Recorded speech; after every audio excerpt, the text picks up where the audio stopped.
هلأ السويدة محاصرة ولا مو محاصرة؟ الجواب إيه ولا كيف يعني إيه ولا؟ السويدة مو محاصرة حصار كامل، لأنه لسه في طريق سالك بيربط بين بصرة الشام والسويدة، ومن هالطريق عم يفوت أكل ومواد غذائية، طحين ومحروقات وكل شي لتأمين الأساسيات لأهل السويدة.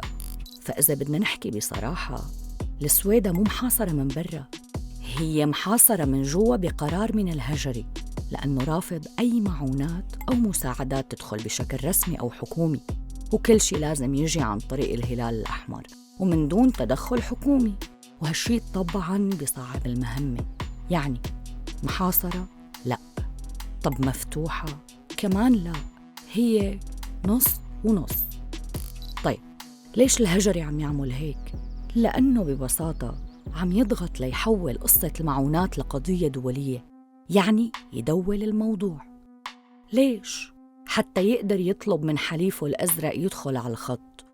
وهون فجأة بعد يوم واحد بس من القصة شفنا طوابير خبز وأزمة غذاء، وفجأة تحول ترند، وسمعنا قصص عن قطع الكهرباء بالسويدة على أساس جاي الكهرباء بباقي المناطق. يعني حركة مدروسة، لعبة محسوبة، الهدف منها تعمل من السويدة قضية دولية باسم المعونات. وبالنهاية الأزرق هو الوحيد اللي بيقدر يوصل هالمعونات.